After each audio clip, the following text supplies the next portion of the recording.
GG. Is it a game? When you do it, it's a game. It's a game. O dapat na maaw, pag itigay seman, o dapat na maaw, ang lamihan yung gum. Imigwet, hindi man ito. Imigwet, papatigan ito. Imigwet, ama na aki, imigwet, ang taming ito. Imigwet, ispiming, yung pumisa na naglimis, yung misa na nagpanito. Imigwet, benesi mo waban ng tawag ng lingabyan, kibay ng Miigwech. Oh, Miigwech, Jeff, thank you for that. Okay. Next up, we'll call the meeting in order. It is 9:10 a.m.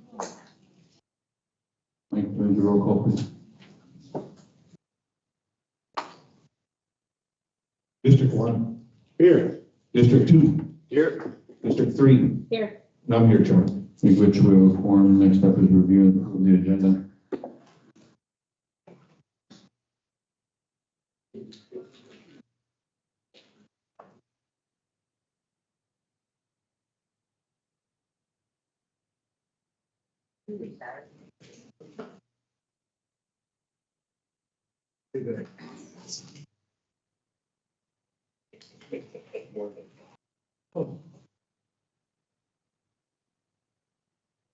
Hello, bonjour. Hello, bonjour. We'd like to ask a couple things to be put on the agenda. We'd like the land that was bought for 280 acres over by Fargo to be put on the agenda for $4 million. Band members didn't know about that. Would also like to ask Wabi Guang Machiki be put on the agenda on our cannabis codes. Would like an update. You know, I got a lot of elders and community members that would like to grow their own cannabis. You know, including being in the business of cannabis under Article 13 rights. And I'd like to see if we can get an update on Mike LaRock's HUD house. And that's all I got for now. If any of the council could make a motion on it, Miigwech.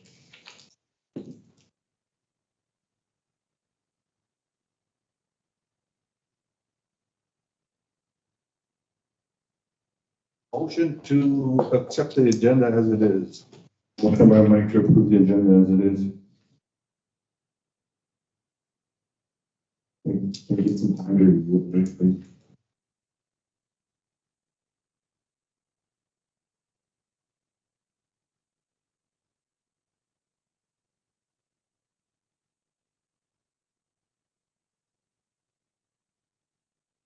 Mr. Chair, I was looking at some of our old meeting minutes on the Tribe's YouTube page, and it appears that there's 3 meetings that I've uploaded or they blacked out. I think we really got to look back and look at those meeting minutes because some of them had to do with like cannabis and stuff. It was 2/28/24 and 7/1/24 and 7/12/23. If you go on our YouTube page, it goes up to the opening prayer and it just goes black and there's nothing there. And then on the 7/1/24 meeting, that's when Laura Lee we swore her into office when we had our first meeting there.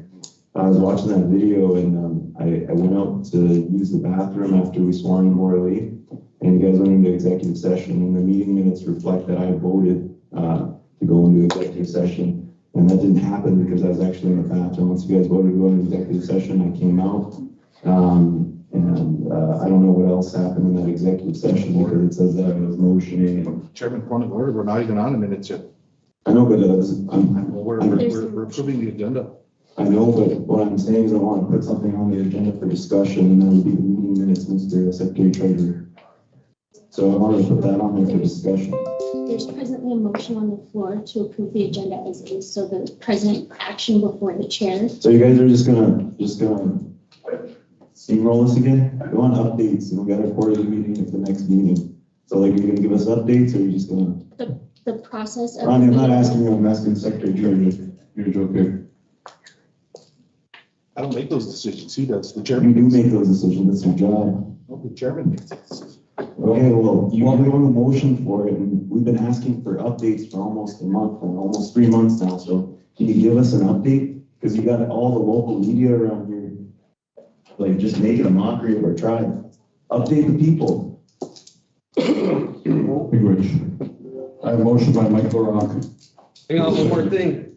Can we motion to get an update on, the charges that were filed? You know, a lot of band members are asking on the charges that were filed.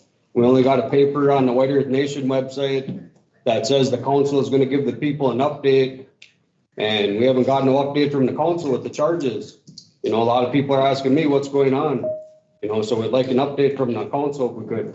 If any, council members could motion to put that on the agenda. Thank you. Is there a second?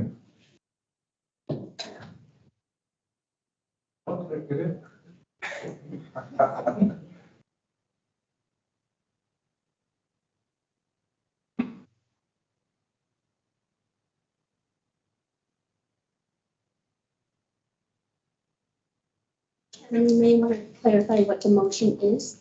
The motion is to approve the meeting, approve the agenda as is.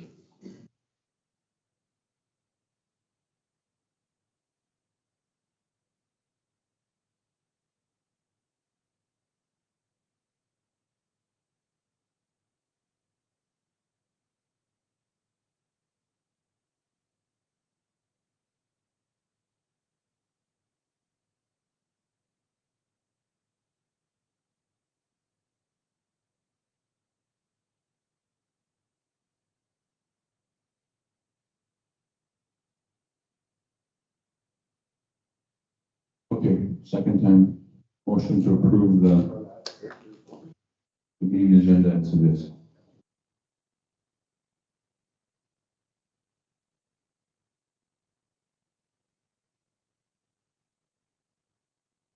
It's a message from Michael Rock.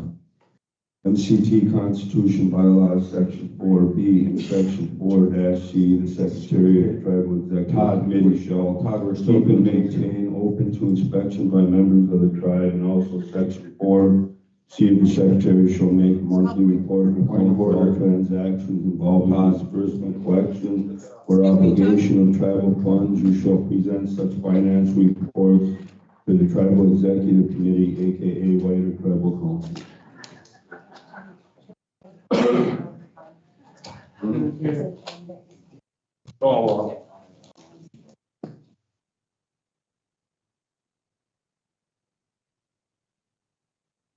Okay, that's one warning, Big Rich.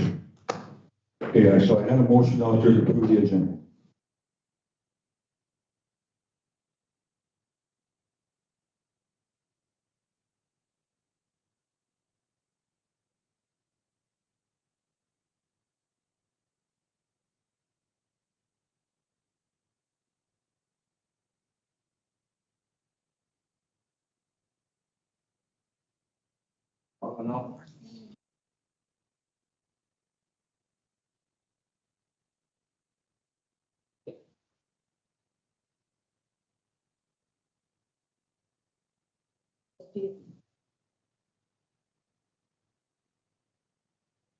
Okay, motion dies, so. Mr. Chairman, I'd like to add a few things on the agenda. First would be the meeting minutes and then the issues we have there. Just an open discussion for the tribal council and some of our takers there. And then the land in Moorhead, that update, I mean, I think we should really update the folks on that. I don't know if we're all on the same page as that, but I'd like to share the information I have on that and what I thought we were going to use that land for. And another one would be the Wabi-Wan-Washiki update. There's been a lot of data leaks and stuff, and a lot of stuff that kind of just puts a bad taste in my mouth when I see, our tribal members' money being spent on alcohol at a non-tribal business, and just those folks, those employees we got over there, we gotta put them in line. Simple as that. Good.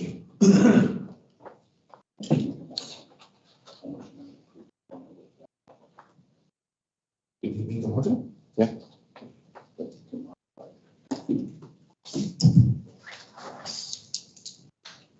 So. What was it, the motion on the floor? It's like blank was? Just hold it down.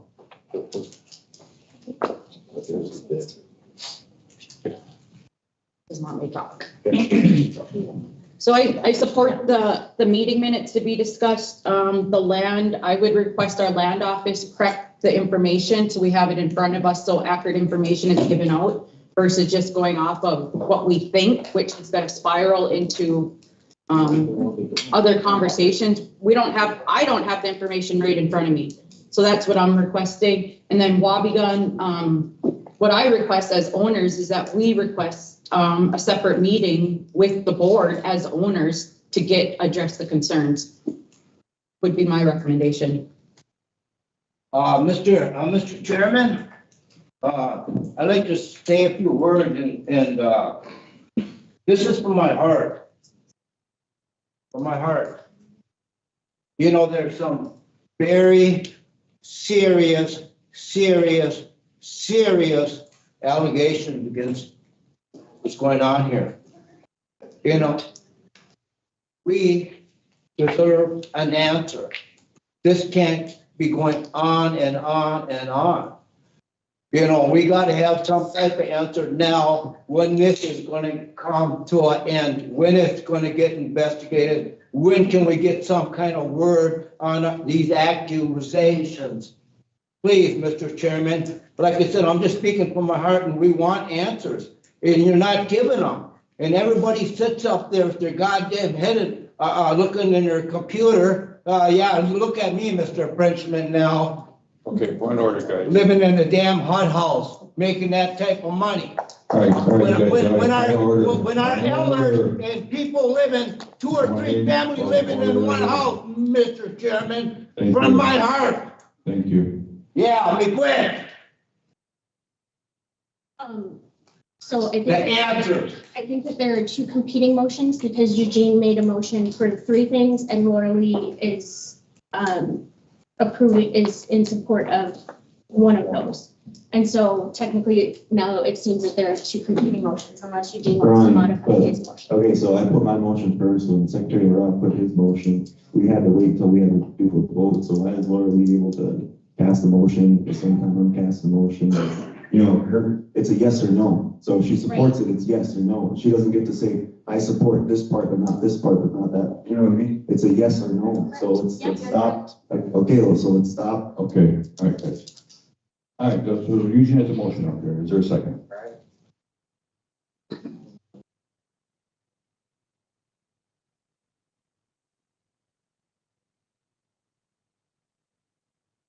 Asking a second time. Is there a second for Eugene's motion?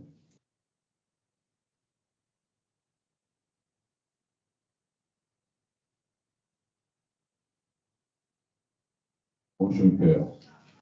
Do we have a motion to approve the agenda?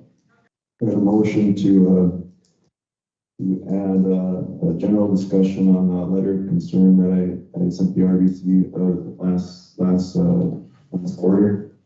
Can you get an update on that at least? Motion.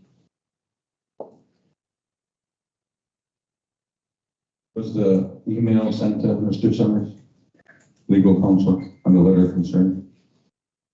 A memo created, but there was still one item that was being addressed or would be available. Okay. So it's coming, Eugene.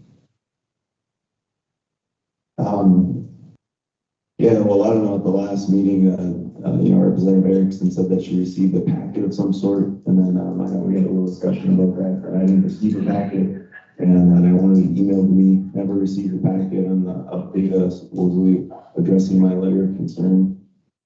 But why is it taking so long? And why are meeting minutes not even updated? Not on the Whiter's website or the MCT website. None of those are done. So it's getting down to the point where, you know, our secretary treasurer not doing his job and it's dereliction of duty. Chairman, that's your job to ensure that that's being done for the tribe. We have meeting minutes that aren't uploaded, and then we also have the Minnesota Chippewa tribe meeting minutes that aren't uploaded. And we're in a time where people are coming after our sovereignty, and we're not on our A game. This isn't good. Thank you.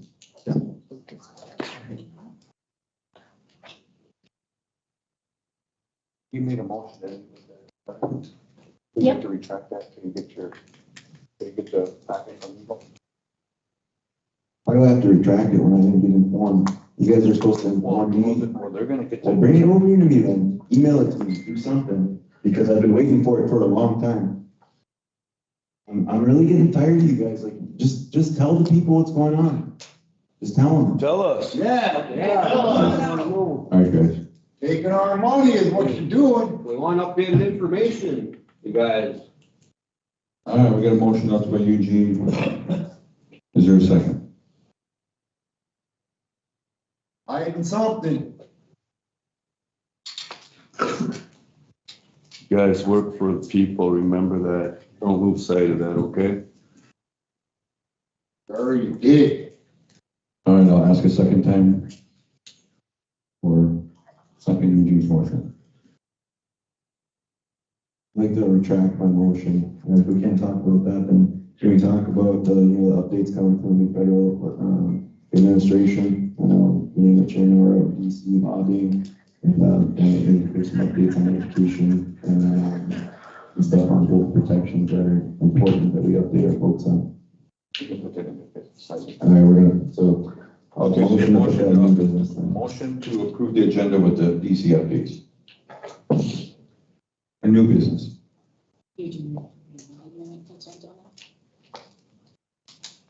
I think I'll just do that as a separate motion if you guys accept the DC update. We're doing it all as one, aren't we? I'm not too sure. Technically, the discussion would be an action and Gotcha.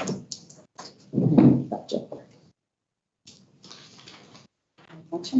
Yeah, good motion. Second. I'll second. Second by Lurley, all in favor? Aye. Motion carries, thank you. Next up is, So I wanna, make the motion regarding meeting minutes, so, specifically 2/28/24, 7/1/24, and 7/12/23. Just an open discussion on those meeting minutes and how we can address that and fix those issues we got there. Well, that'll be my motion, but I just want to comment that the meeting minutes that we got here today, I received that. I remember when we switched the RBC meeting from Thursday.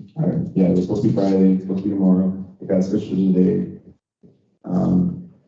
I requested a meeting packet, and all the materials we sent to me. I received those yesterday, so I didn't have time because I was on a plane to actually review the meeting minutes.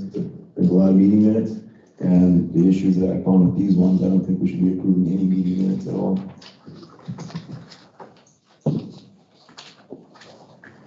Well, here's a motion, but I mean, I'm trying to think, as we already approved the agenda, can we can't approve the agenda, approve the addition? We just added the DC update, not his motion. Okay. Motion to add the meeting minutes and table these meeting minutes? And table these meeting minutes.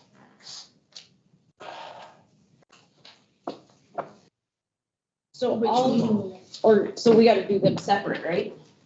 So we'll add his meeting minutes he has questions about. And then he has questions about the other meeting minutes that are on the agenda. So it'd be the January 31st meeting minutes to be tabled, because you did not have time to review. Well, there's Is my understanding. 228 too. And then the meeting minutes for discussion on 2/28/24, 7/1/24, and 7/12/23 would be added under new business discussion. Or added under discussion, is my understanding. Is that correct, Representative Summers? Like to table the meeting minutes for this meeting, or that ones that are up for approval and review. Table those ones, and I want to go back and review the three I brought up, and I want to get to the bottom of why, or what happened that day, who guys know if there's any other recording, if Todd, you had anything from that day that we used to have. Because on the YouTube page, it just goes black and there's nothing there. And then I already found in the 7/1/24 minutes that I was motioning stuff that I wasn't even there. So I know we already approved them, but we found them. You can actually look on our. Once we approve them, Yeah, you can. Well, didn't you tell me that I was looking at, I wanted to get meeting minutes from the 90s and 80s and you wanted to edit those? So what are you talking about? Redaction. I think we need to talk to him about that, but if there's concerns, we need to talk about them. And that's what he's Yeah, asking. yeah. So that we have to add to new business, to new discussion, and then he wants to table the other one. So there's two motions currently made by Representative Summers. One is to add the discussion on the minutes from the prior meetings. And then there's second one to table, tabling of the more recent meeting minutes could occur when it gets to that part of the agenda. But there are currently two motions. The first motion still needs a second for adding the discussion on the minutes from the prior meetings from 2024, 2024, and 2023.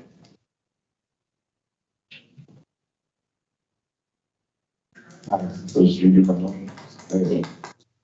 I'd like to, okay, so when I do the motion, can I add all three of those meeting minutes just for discussion there, or if that could be each individual meeting? do you remember? I'll just do it. I like a motion to, look up on the website, I mean, you know, the meeting minutes don't you heard all this information. So 2024, 7/1/24, what I did. We can combine the whole. Okay, just combine them all together, okay, so, yeah, look, I mean, I just wanna address my concern that, you know, it's on video, and the meeting minutes reflect that I'm voting and making motions when I obviously am not. So that's what I wanna address, and then the other two, the meetings just go blank, it goes black. So I wanna go back and I wanna compare our notes, compare anything we can reference to these days or what's happening at the time, and fix it and try to get the best description of what actually happened. I guess so. My motion would be to review the meeting minutes from 2/28/24, 7/1/24, 7/12/23 for review and correction. Anyway. I'll second that. Okay, all in favor? Aye. Motion carried. Okay, all right.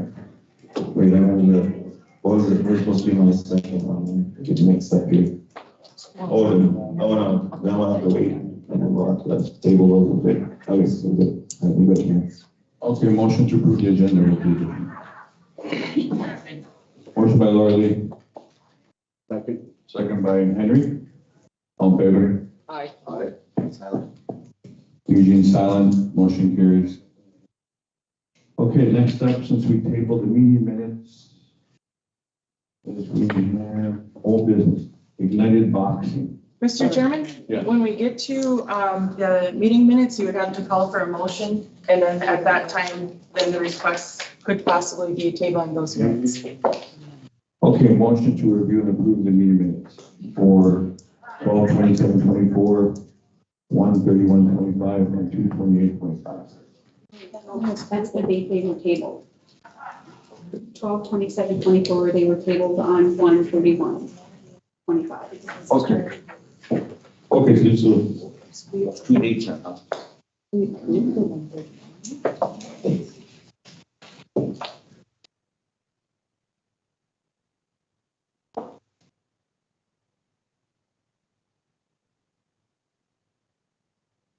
This motion to table of the meeting minutes. We're on the. Yeah, but we're on a meeting minutes, it's 12/27/24 and 2/28/25 right here. Okay, motion to table. Motion by Eugene. Second by Henry, all in favor? Aye. Motion carried. Okay. Next up is old business, ignited boxing, tabled on 1/31/25.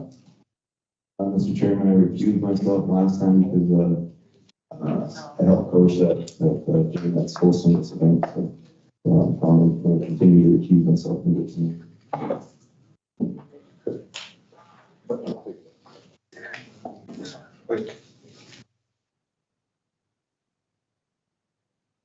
Oh,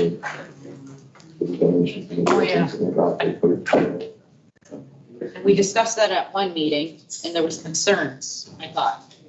There was issues with a different boxing company, maybe getting money from the tribe or Yeah, something. there's I issues wasn't aware of. with Tony Gray also, this was awesome. Supposed to host an event for us. I'm really familiar with the boxing commission here in Minnesota. And I asked them about how our show was coming together, and they said that there was no application put in for a license for that show or any event. So I confronted Mr. Delco about it. He did not respond, and doesn't respond to my email, my text messages, my calls. Did reach out to Scott, or June here, and told him, I don't know what you do in this situation, but do what you need to do, prosecute and whatever, document it. Let me go, Jim.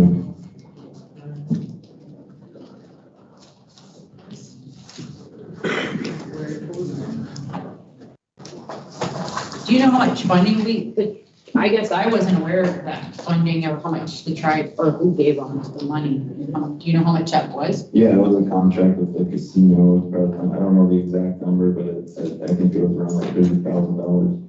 And they duped us? Yes.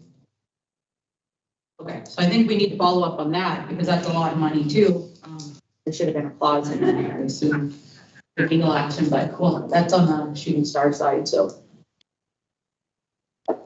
One of the questions I had on this is it has some information, but it doesn't have where the event's held.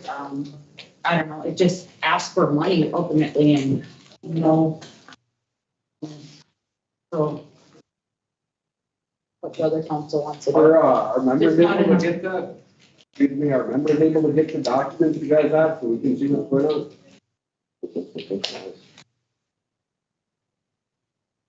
Thank you.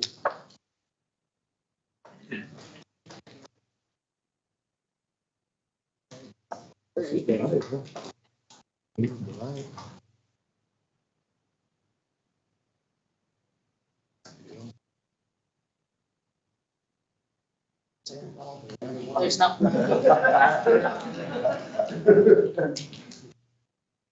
guess, I don't know if tribal members are involved in this event. There's just not enough information for me to support it. So, you know, when these requests come forward, I would, recommend that they bring all the information, where the event is, how big, are they charging people to get in the doors?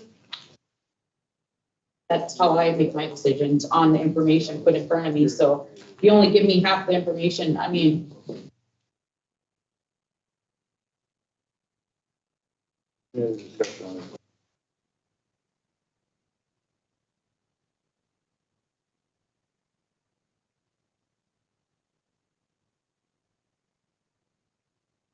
I would say get some more information, you know. Do we have any boxes? It's on res or, I mean, we could table it or deny it and they could resubmit if they want.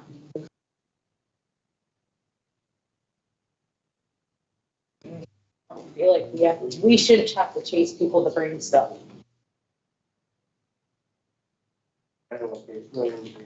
I'm gonna make a motion to deny. Like I said, I feel like people need to bring the information to us if they want us, if they want to resubmit, they can do that. But at this time, I'm gonna make a motion to deny. Second. All in favor?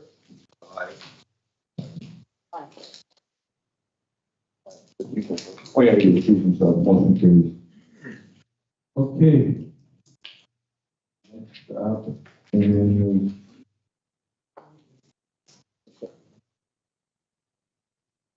new business. We have a sponsorship for National Tribal Child Support Association.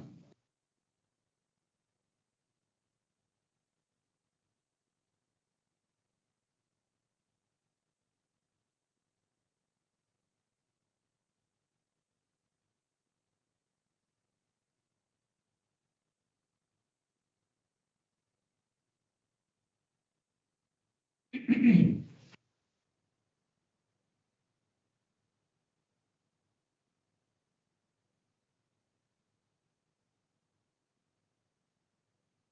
gonna go back a little bit, please. What? Father? Thank you.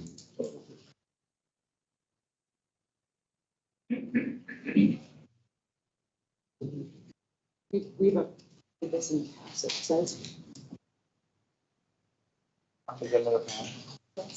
Yeah. They have what is marked, what is left. $4,000 package. That's available.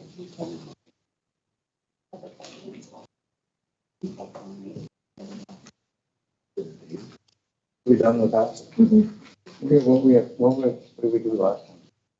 They, if you look in your packet, they mark what is available and what is left. I didn't have any copies. Do you remember with that one? A welcome last year, I believe. Yeah, there's a sponsorship packages up here for the National Tribal Sport Association, 24th annual training conference. We've been supporting for a long time. I'm not opposed to any of this. I would recommend that there's a level 3 sponsorship at $4,000. Oh, cultural night, $4,000. Remember, didn't just that documents you have here for that? Can we read this letter? Is it for the? Yeah, so it talks about the reason why the request was coming in. No, you're the master on, you gotta read it.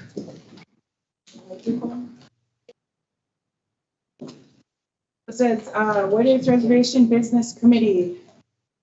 Dear council members, we do, on behalf of the White Child Support, thank you for sponsoring last year's conference. Last year's White Child Support was awarded Outstanding Tribe, and Reagan Hendrickson, manager, White Child Support, was awarded the President's Award. I am again asking you to consider sponsoring this year's National Tribal Child Support Association, NTCSA, conference that will be held June 15th through the 19th, 2025 in Albuquerque, New Mexico. Thank you for your time and consideration, and I look forward to hearing from you. Bigwitch Reagan Hendrickson. So of them, there are a number of packages for sponsorship opportunities, and then that is what's being requested of tribal leaders to consider. Bigwitch.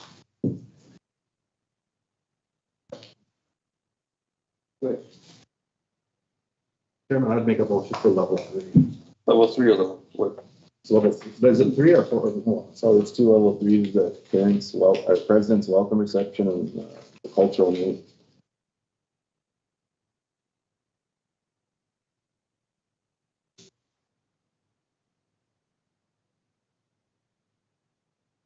You can't see what. I can't see what it says here. Oh, same benefit of level 3. Yeah. Oh, okay. Okay, so Reception. okay, so we're gonna start to the cultural. Motion by Mike, second by Eugene, all in favor? Aye. Motion carries, thank you.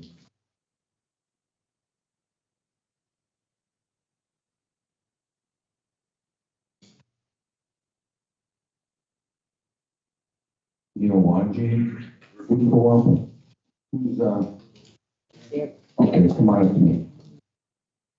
And we actually have another one of our members who's waiting in the lobby. Zach's on. Yep, Zach will be. Yeah. Morning, guys. You gotta hold it down till 2 degrees. Huh? It's not.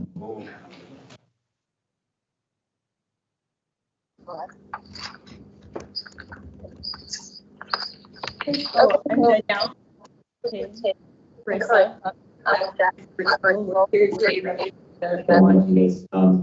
Zach, you wanna mute your mic, your comment, we're getting feedback. So we're here today representing the Minwanjigi Food Co-op. Zach kind of started the co-op effort back in 2014. He's been with us along the whole way, and we've really just been making big strides right now. And we're in a place that we want tribal involvement and want to work with you guys more. So we're here today to update and answer any questions that you guys might have. So recently we elected our board of directors. We also got our first pro forma report, which is a financial analysis, kind of really showing how much we'll need to start the co-op and how successful it will be, and just a rough draft so far. And we're also looking at some grants and different areas of funding. Patrick, do you have anything you want to add to that? Yeah. Yeah, thank you so much for taking our time. Some of you might know me, some might not. I worked with Food Sovereignty from 2017 to 2022 for 5 years. When first getting on right away, we were just working on trying to get a mobile market. That was a project identified by the community in Nadawash to get good food out to the communities and do a delivery program. So we helped get a food truck and kind of quickly realized that we need to be doing more, getting more food, more healthy food out. And that kind of led to the Food Sovereignty Steering Committee writing a few grants that we got to help develop the co-op idea. And like Danielle was saying, we've gotten pretty far. We got these USDA co-op development grant and a US HFFI reinvestment fund. So these are just monies to get co-op development service, which is the best in the business, helping food co-op start. And then as Danielle was saying, like not only has the Mwajige Food Co-op started, but we've got the bylaws and incorporation and market study and pro forma, and kind of ready for that next step. So the next step is choosing a location based off the market study, and at some point raising more money. So that would be the biggest ask, I think, here is basically just having regular meetings and updates about the food co-op. So if we could set something up where we're updating regularly, whether that be bi-weekly or monthly or however.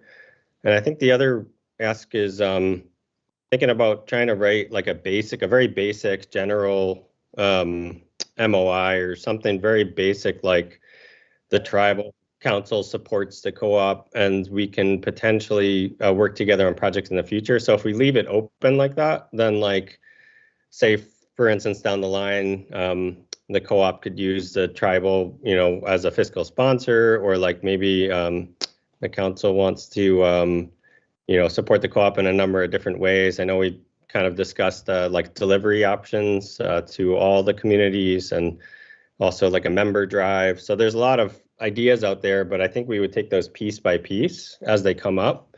And I think right now, like the one thing that might be helpful is the regular meetings, and then some kind of like just very basic, like the tribe supports the co-op, and we could work together on issues as they come up. And the first thing that's going to come up pretty soon here in the next few weeks or next few months is trying to choose a location. So something that we could work together on potentially is like the co-op getting together with people from the land office and seeing what potential buildings are out there, and that kind of collaboration. So there's a lot of potential collaborations that could happen down the line. So I could talk more about any questions, but I think that and then I don't know, Tim or anybody else wants to say anything too. Mr. Chairman? If we could have, if you would read this letter that you give us, either read the letter to us or make copies for the crowd, or maybe get them informed of what's going on also. So, Yeah, I could. if you could read, just make copies for the crowd? Yeah, we can make copies. Yep. Okay. Another thing we're asking is for community support, and we're going to be asking for members. We want help on our board. Like, we want this to be a real community-based thing, not just a handful of us doing it. So we definitely want participation, and anyone who's interested in review and help. Now, we'll probably put something in the paper asking the people if they want to be a part of it. We have. Yep, there's a. Sorry, I probably seen it in there, but I didn't pay attention to it. Yeah, we also have a Facebook page now and working on like an official website too, so. It's a bigger article. A quick question. I see you guys are incorporated with the Minnesota Secretary of State's office. Are you guys like an LLC or did you guys go as far as 501c3 or do you know how you're, maybe that's that? It's a co-op. Yeah, it's a co-op. So a co-op means it's actually owned by the members themselves. And then, so that was kind of like strategic. Co-ops get to vote, they get to be on the board, co-op members. So anybody, any person that joins a co-op as a person or a household, they actually own like whatever chunk, you know, if it's a 500 member co-op, they own 1/500th of that store. So that is the business model, is a cooperative model. And then just two brief things too, just to mention, like, you know, like, why am I still here? Why am I hanging around still? I'm just passionate about, you know, helping, supporting the White Earth community, seeing projects to fruition. You know, I helped start some of the co-op efforts a few years ago when I was working with White Earth, and now I work with the University of Minnesota Extension, and just so happens that I work in a program that is supporting rural grocery stores. So it's in my line of work to be continuing to help. So that works out. And then the other thing about co-ops, people might think like, oh, food co-op, like that's going to cost a lot of money, like all those organic foods, like, you know, it might be like $10 for a peanut butter or something. A co-op doesn't mean that. Like a co-op, it could be very, very affordable food. It's totally up to the members. And that's one thing that we've heard again and again, is to make it affordable. And that's what it will be, because, you know, that would be the leadership of the board of the co-op listening to the members. And, you know, co-op doesn't have to be one way or another. There's co-ops out there that have like really, really affordable foods. And that's, you know, that's one of the top, you know, priorities of this grocery store. And the other last thing is that, yeah, I mean, as we all know, we did surveys and we know that people are driving to Detroit Lakes. They're driving 30, 40, 50 miles away for a food source. So that's the big thing that trying to help with, is just get better access to food. And then the co-op, you know, supports local tribal producers, so they buy in food too. You guys have any questions right now or? Good work. Thank you. I got a question. Is that going to be on the reservation then? Yes. And then are you guys going to have a native preference for the co-op? What do you It's gonna mean? be membership owned by our members. Yeah.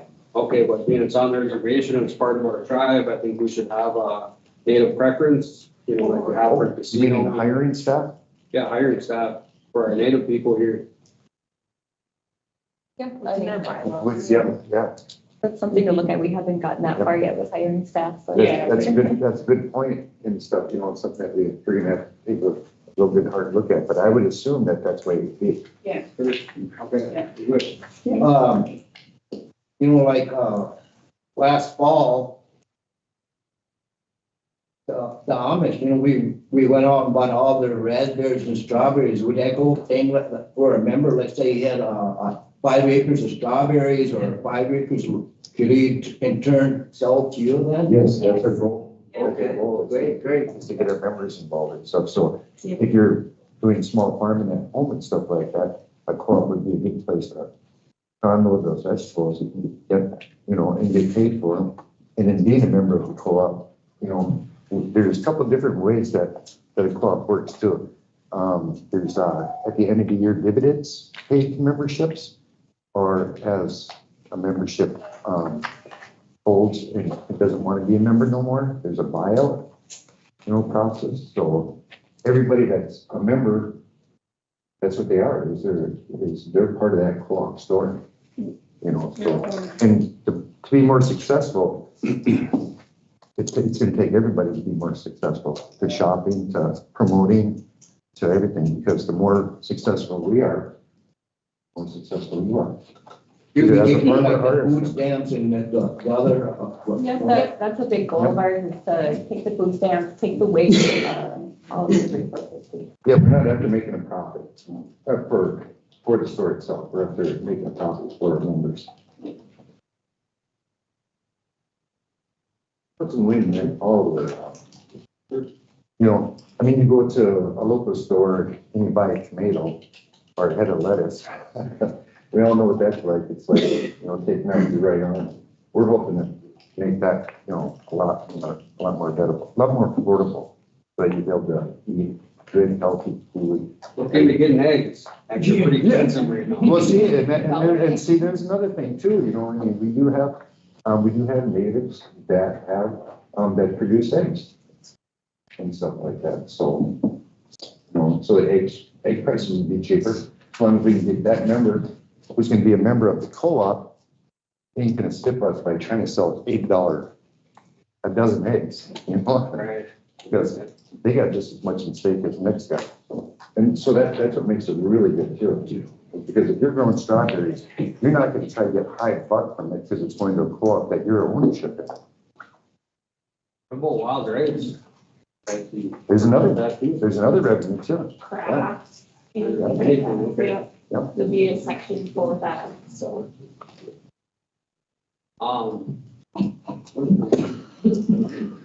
Yeah, so our next big step is finding a location.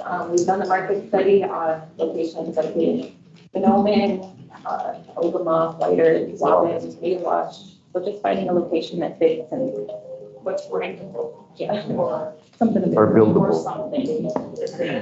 Yeah. Yep. Thank you. Okay, yeah. Thank you, guys. That'd be good. I'll make Thank some you. coffee. And next up on the agenda is, you know, me and Eugene were out in RBC this last week. Excuse me. I was wondering if I'd be able to read a letter real quick.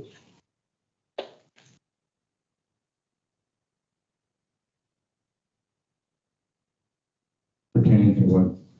Pertaining to you.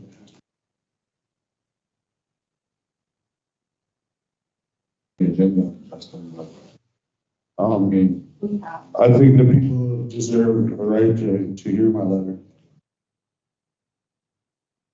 But Eugene, we have here, or, My name ain't Eugene. My name is that's what we Justin. have, I think the people deserve to hear about this. And another thing is, did I ever get the financials that I requested at the quarterly?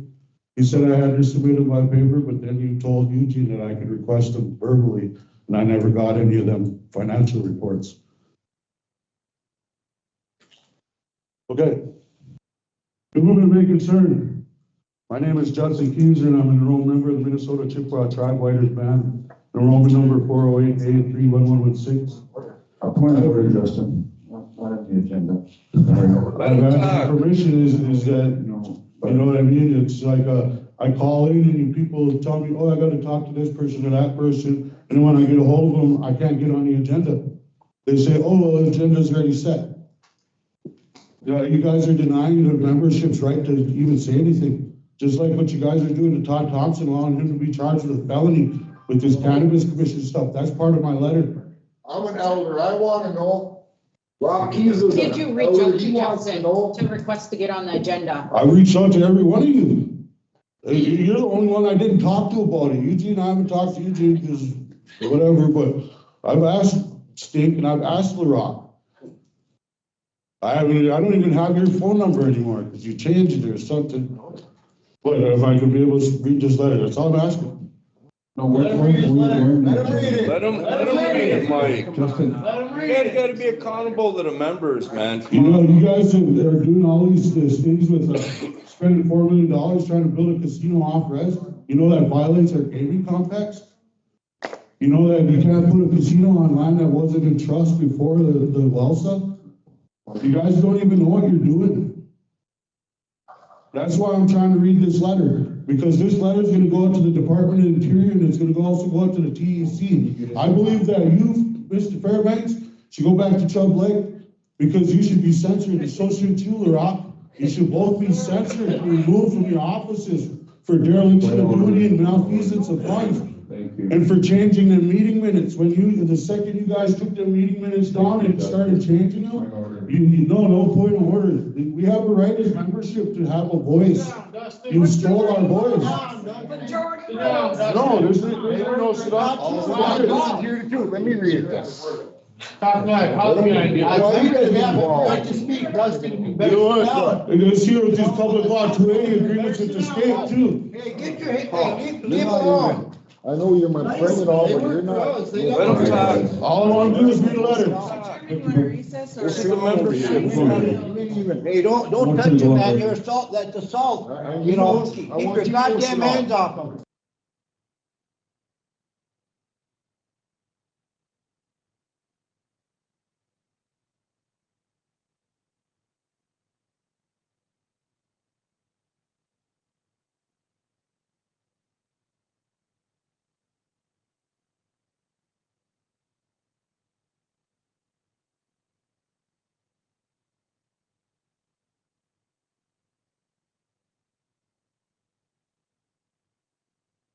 I don't want to.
Yeah. Around the city. Yeah, here, they explain. We're thinking of going right back. 108. I think it's probably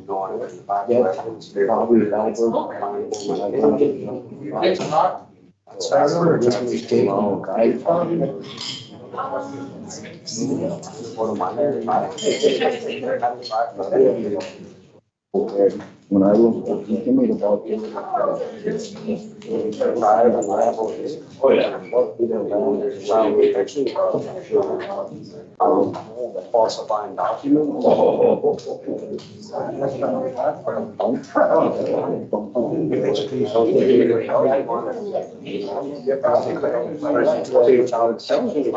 And that's what I think Jim was buying. I'd be nervous.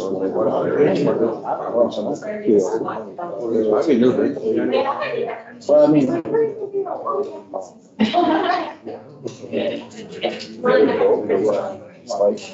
Yeah, they literally like messages.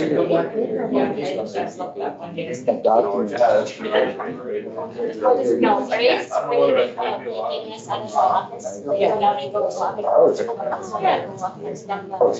Yeah, well, yeah, it's getting nice out, start going outside. Soon, yeah, it'll be good. The other thing too is like, oh, we're under the government.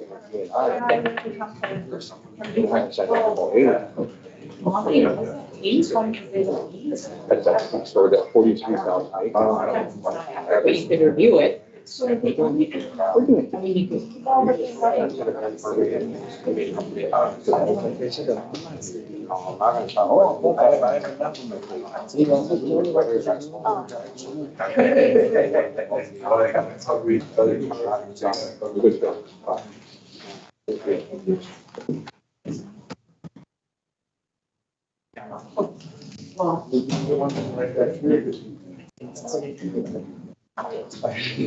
Well, man, I was 19 years old. I remember the one.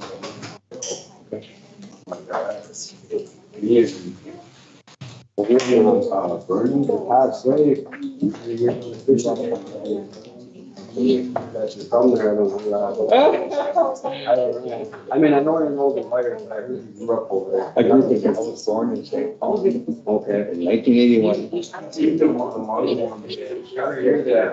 They made it for their meat.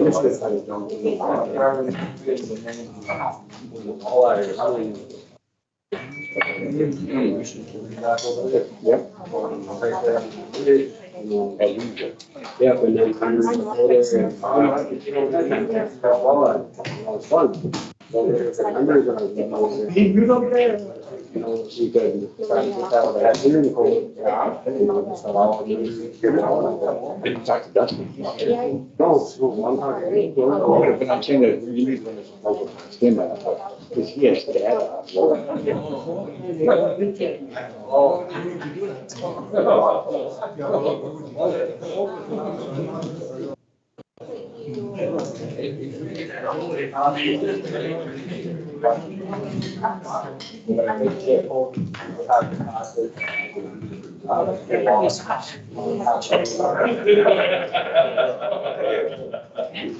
What is our experience supposed to say now? Doesn't it still roughly? Yeah, you know, but I mean, a lot of numbers. I haven't.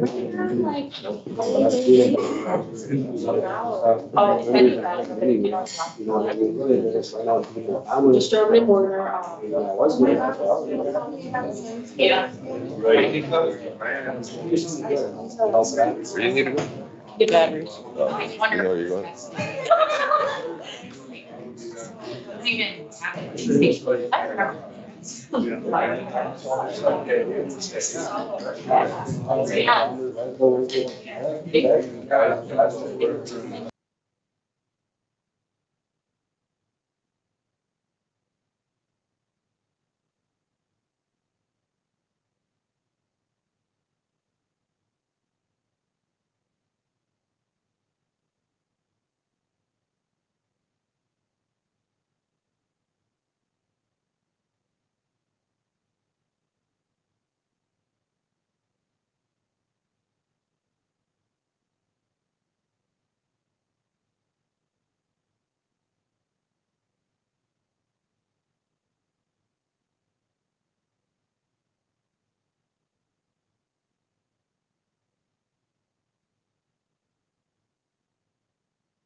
Is 10:20 a.m.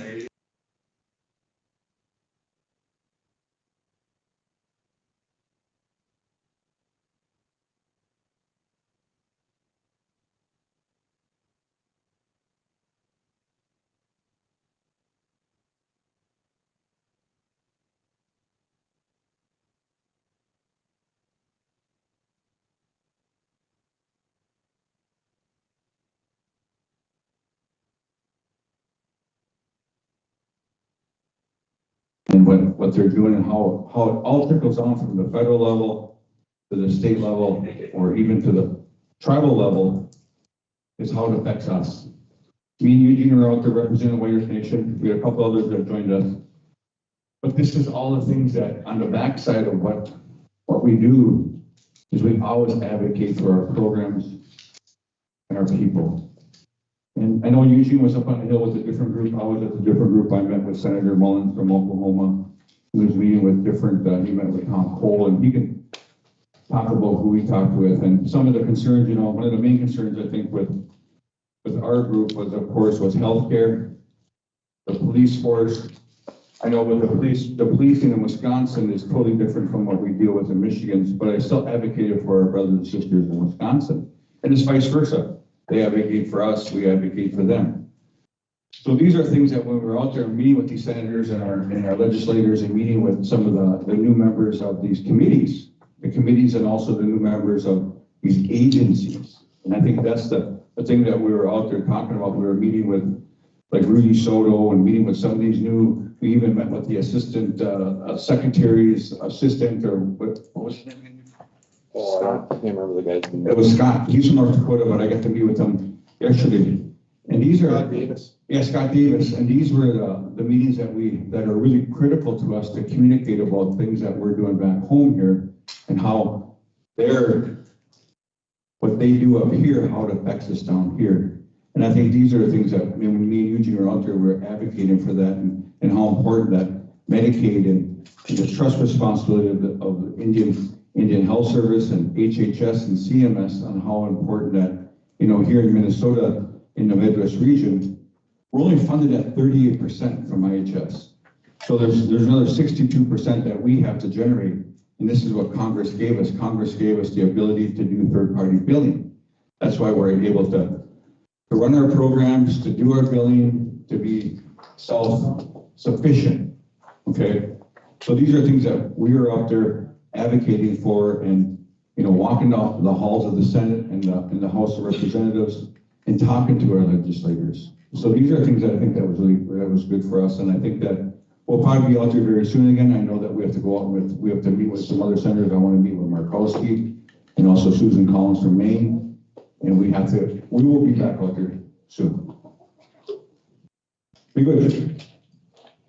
Yeah, like Chairman said, we're RBC, and that's one thing Chairman is better than me at, and that's lobbying. He's pretty good. He's well seasoned and knows all the legislators.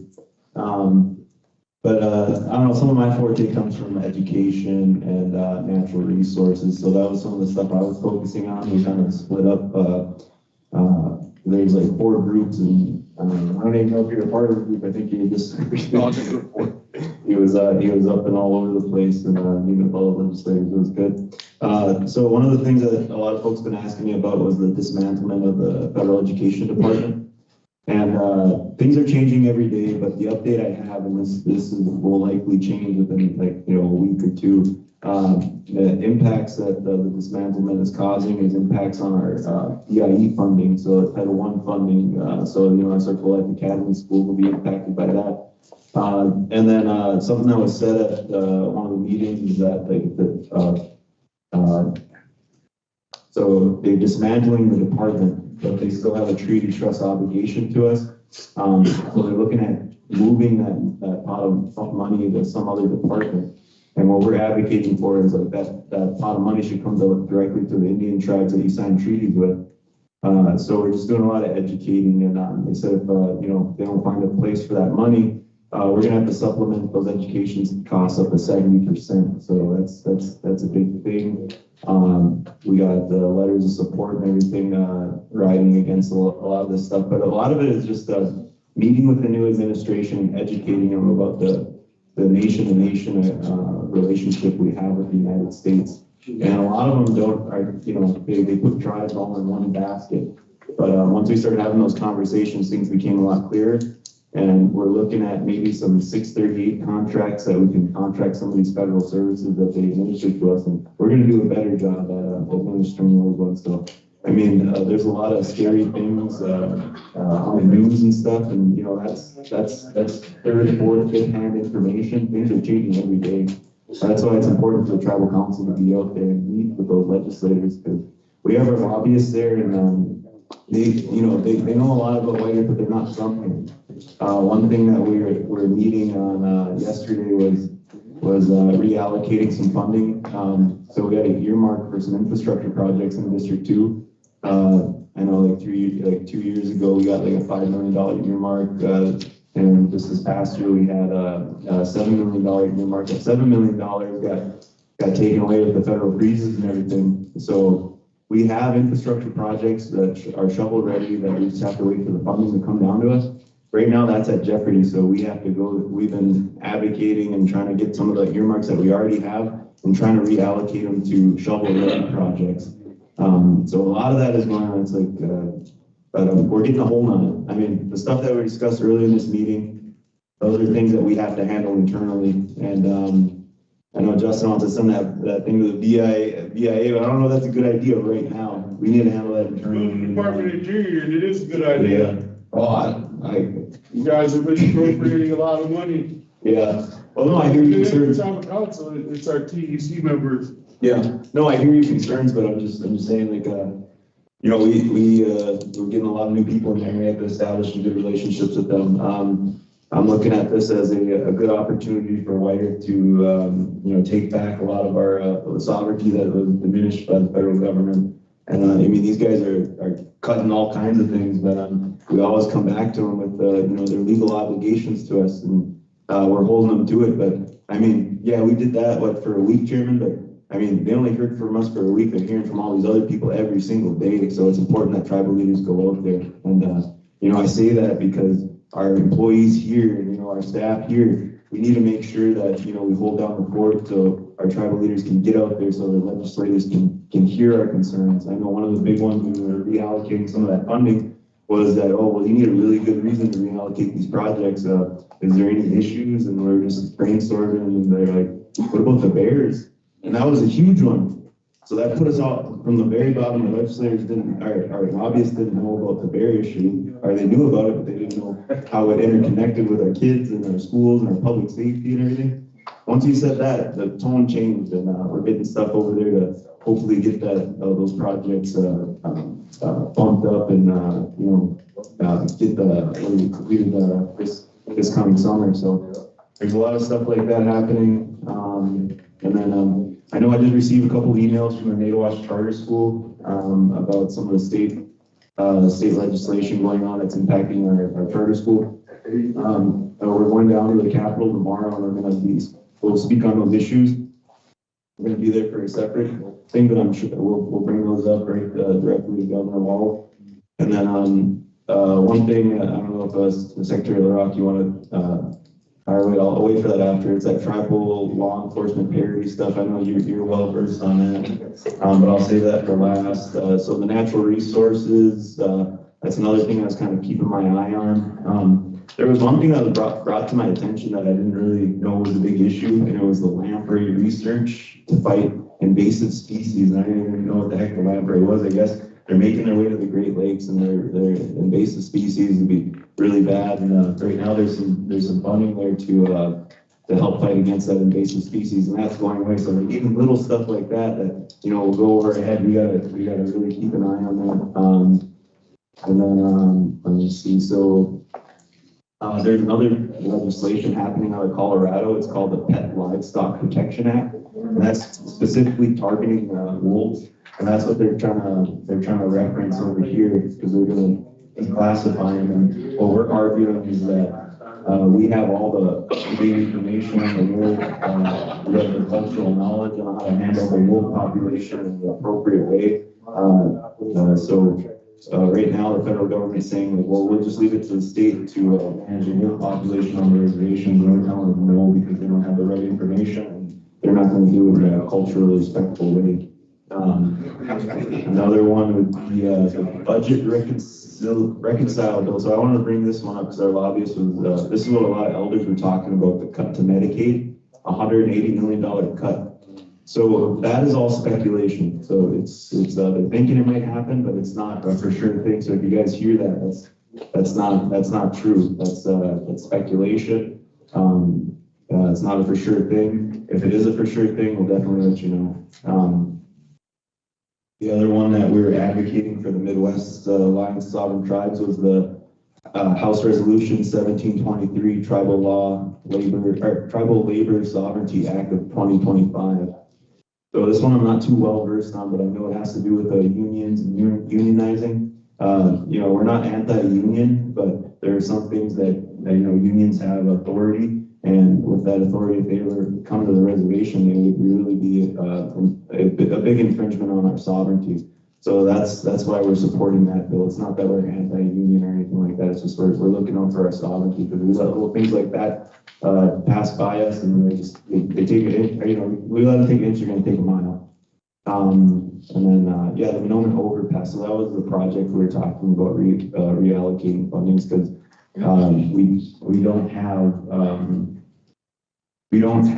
we probably have like a quarter of the cost to complete that project, and we're waiting for funding to come down, and it's not looking like we're going to get a lot of funding on that project. So we're trying to reallocate that to infrastructure projects in Nadewash. Let's see, we had a flag ceremony with Tina Smith's office. That went really well. Let's see, and then the last one would be the Tribal Law Enforcement Parity Act. From all the tribal leaders I spoke with, it says that they, to train and outfit an officer, it would be $130,000 to $180,000. That's what the cost the tribe would have to take on. And we see a lot of it happening. A county cop would come and they get trained up and they go live somewhere else. The guys are coming and going. We're worried about retention rate, and I guess this Law Enforcement Parity Act would help with pensions and just increase our retention rate. But Secretary Locke, I don't know if you want to speak on that, because I know you're well versed. Yeah, I wasn't out there in DC, but I was out there the week before with the tribal interior budgeting committee or council, they call it. So it's about budgeting. And so when we were out there, this Tribal Parity Act, one of the things that they came up with as far as this TBEC committee is that, they're going to be starting to cut, and all this stuff is going on, cutting the top and cutting all these programs and doing this and all that. Because one of the programs that they were looking at, that we were in fear, all the tribes and all the across the nation were worried about, is the cops funding and the CPAS funding for equipment in actually for basically for officers, and then for equipment and technology. So that's one part of it that we looked at, and we found out that they're not cutting the funding, they're going to combine the funding somewhere. So, and then the other thing is that there would be new mechanisms how to apply for it. And I know the White Earth Public Safety does rely on that COPS Fest, and they also rely on the CTAS grant also. So it was very imperative that we got an answer on what was going on with that. As far as the other portion of it, there was a lot of BIA tribes out there, and with us being Public Law 280 and self-governance tribe, actually, that's what we are. We're a self-governance tribe. So the funding is very, very. It's very, very, very weak, I would say. It's always been for us on the federal side. So, but these BIA tribes, they're looking at, and they were bringing like the BIA, director of BIA, and they were all there. And some of the tribes are questioning the budgeting methods. Out of 100% of the funding that comes into the BIA, they were told that they take 75% of that funding right off the top to be able to, for backgrounds, training, and all kinds of administration and all that, and 25% goes to the tribes. So I thought that was very odd. So a lot of the tribes are kind of arguing that thing and saying, why would we, you know, why are the tribes getting so little funding? And they're spending all that money at the top. So, you know, they talked a little bit about that. Also, I'd like to mention too that, I don't know, Representative Summers, they talked about the Tawahi initiative or any of the other initiatives that Waiters has been involved in. Also, there's they call it the Tawahi initiative. That's a community-based initiative that Red Lake and six other tribes were back in, I think, 2015. They were full Tawahi tribes, and they get like $2.6 million to do like community events and all that stuff in their communities for in cultural events. We're an incubator tribe, we call it, and we get about $100,000 to use on that. So Red Lake actually, they've been so good to Red Lake. Red Lake turned around and said, well, they've been so good to us, why don't we add some other tribes? So we have 4 other tribes that are getting $1 million in Hawaii funding, and then we have 12 incubator tribes, which we are one of those tribes.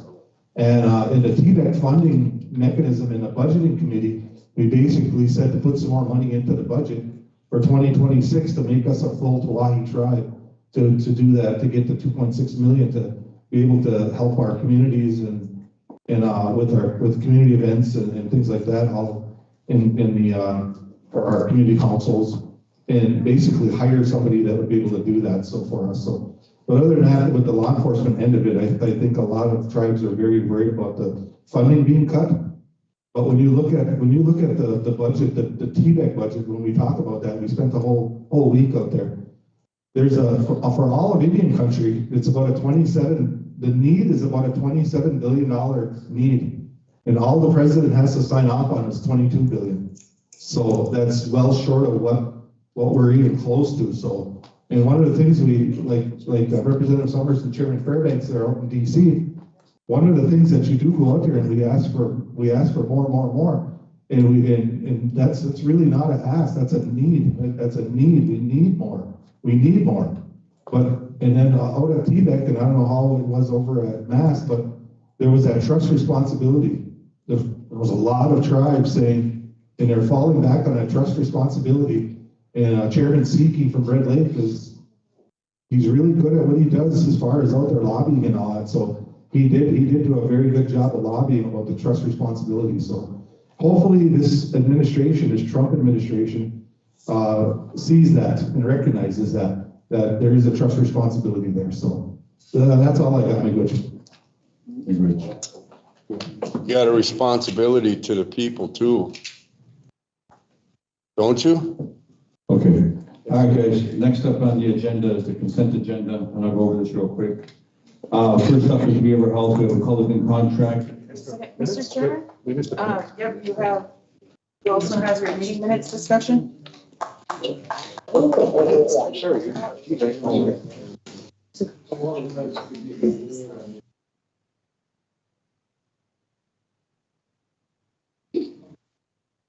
You want to write the mic? Yeah, so I guess I'll just speak on the meeting minutes. So I'm just got a bit concerned about what actually happened in those meetings. And I think it was the 7/12/23. That's when I think that's when we legalized cannabis. Or no, was it August? That's July. It was July? Oh, so it might have been 7/12. 7/23 is 7/23 July. Okay, well, I know I noticed some stuff in those meeting minutes that were talking about cannabis, so I wanted clarification on that things.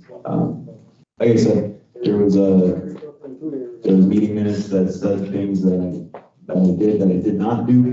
So I want to look into these 3 specifically since Which one's already approved? Which one's already? 2/28/24. 7/1/24 and 7/12/23. Yeah, so like I know that the 2/28/24 hasn't been approved. Yeah, these are all been approved, last. let's see if We'll just check. Okay, I will. You get the information. okay. Thank you, Eugene. All right, next up is the consent agenda. We have behavioral health, we have Culligan contracts, we have the grantee use account for grantsolutions.gov. For economic development, we have the St. Paul and Minnesota Foundation application. We have the Matera HEAR grant for education with director license renewal for TT and JD and various requests for MM and MA. We have the Pine Point Principal Superintendent contract. We have the imminence credentials for CB.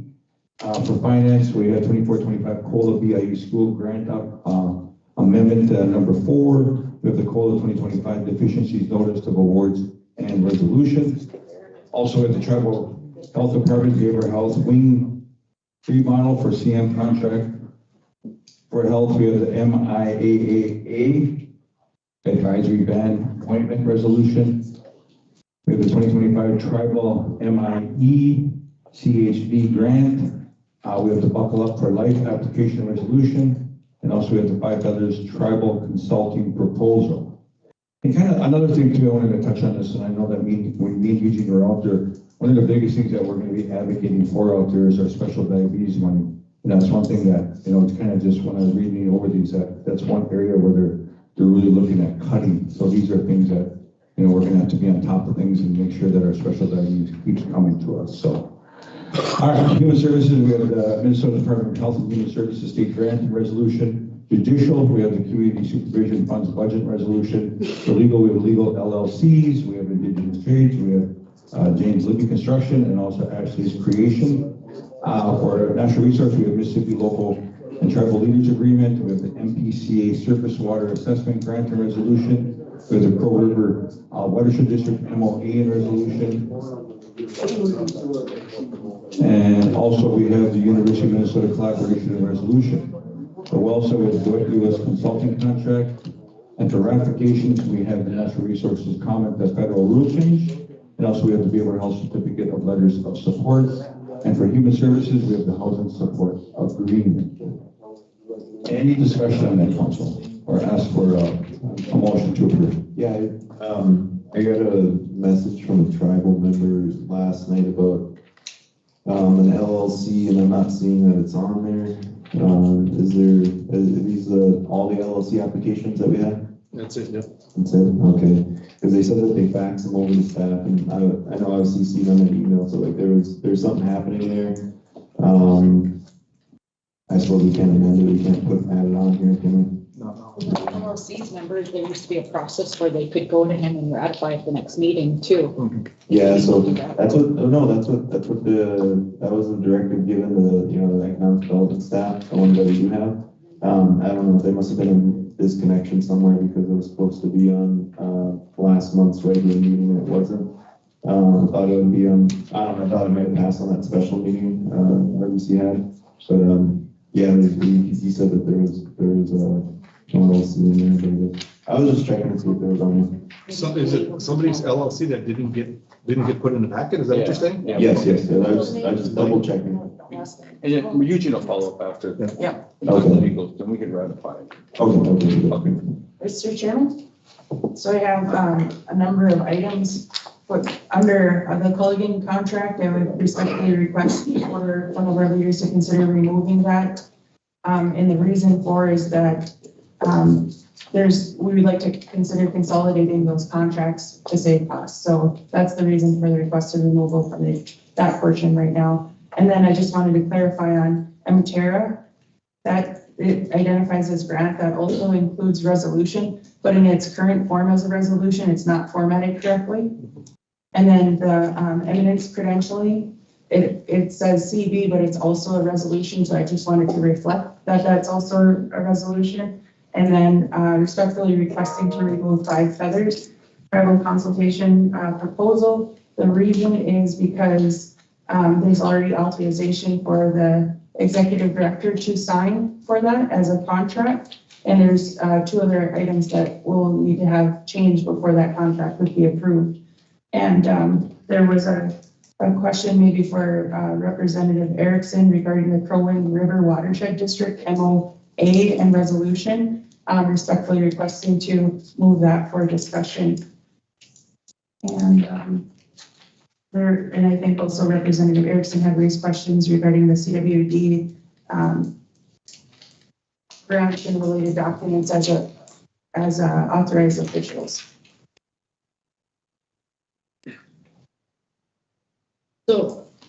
For that Minterra here grant, from my understanding, that one was due on the March 24th.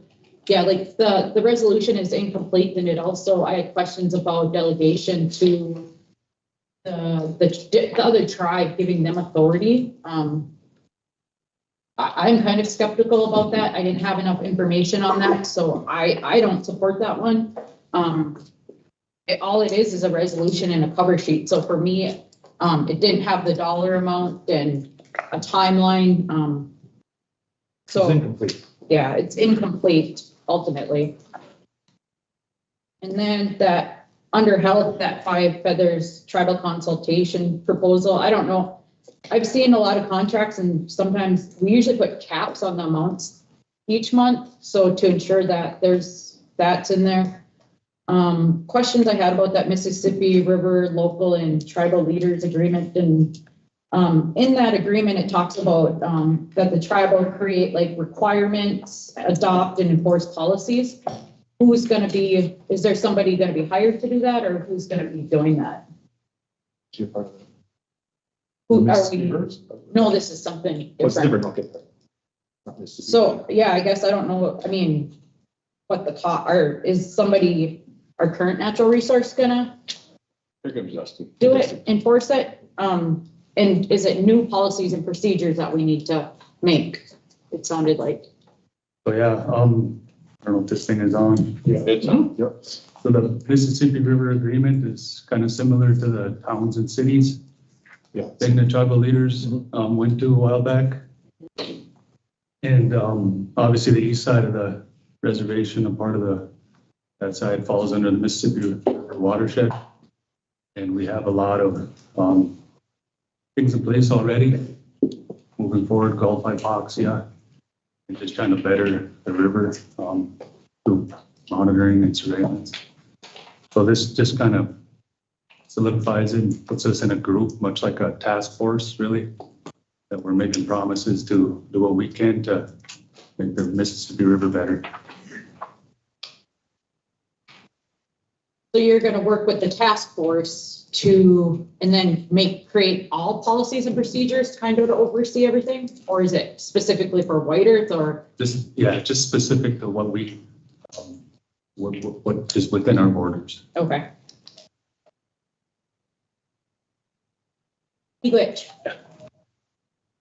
One more question, Karen. So the Crow Wing River Watershed District MOA and resolution, I had questions to make sure that none of that MOA doesn't, it doesn't compromise any of our jurisdiction or our sovereignty, and maybe that's a question for our legal department.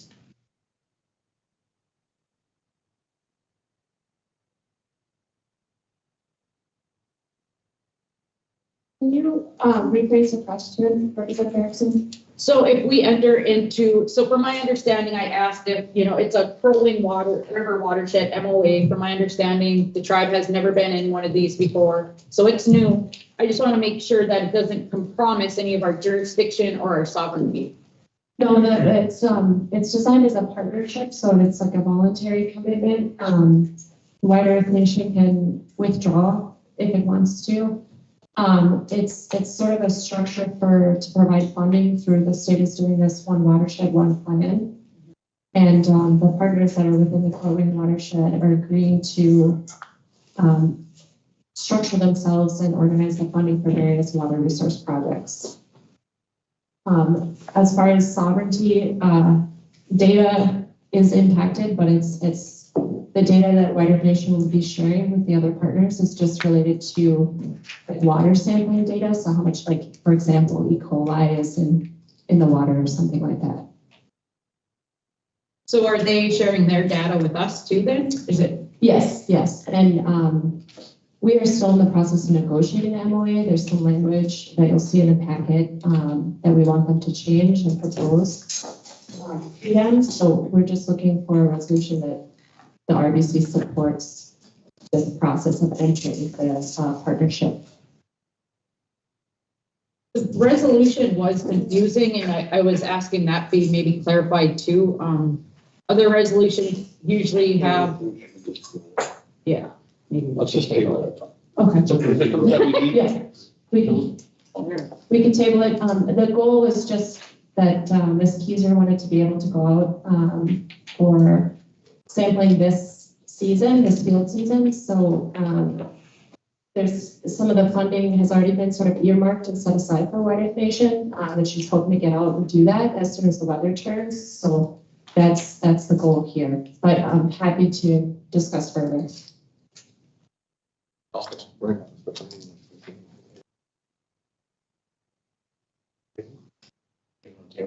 So when is it due? Or when do you need it? I mean, if we have a special meeting next week then? Yeah, that's fine. There's no due date. Just like I said, she's hoping to get out this field season and do some of the projects. Okay, good. Yeah, I'll request the date of that one. And then the University of Minnesota collaboration resolution, that one delegates authority, I think, to the natural resource director. All the other resolutions that we approve usually has chairman, secretary, treasurer, or executive director, and I feel more comfortable sticking to what we usually do. So I request that would be changed too, but. What is the University of Minnesota collaboration? What are they collaborating on? Is it the CWD? Oh, it's the Yeah. CWD. Oh, okay. I mean, I'm in support of the contract, but the resolution should be consistent in my opinion, but maybe other leaders have. Yeah, I don't have any issues with the CWD research. I might actually need some of that Yeah. for lobbying that. It was just the resolution I was questioning, to be consistent with our other resolutions. As far as the signature stuff. Okay, Maria, did you get that plan?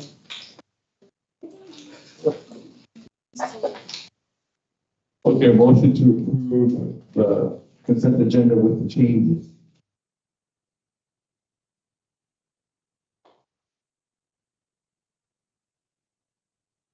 Okay. Motion by Mike, second by Henry, all in favor? Aye. Eugene silent, motion carries. A motion to go into executive session. Hey, let Justin read his letter before we go into executive session. Hold on Let Justin read his letter before we go into executive session. While we're on the board. Got a duty to people here. Listen to the people. It's gonna be 5 minutes. Can't be that busy. Motion by Mike LaRock on the table. Let him read his letter.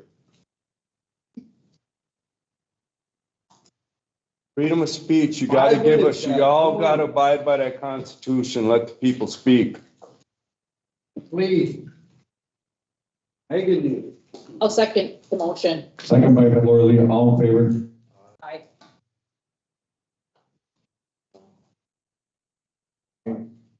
Motion carries 3-1. All right, thank you everyone for coming today. I appreciate it. We're gonna have lunch, but I think, I don't know if we're gonna have executive session here or in another room, so we're gonna eat or, but we'll go on a break right now until we get into executive session. So motion to go into a break. By Mike. Second by Laura, all in favor? Motion carries. Thank you, be good, stay safe, have a good weekend.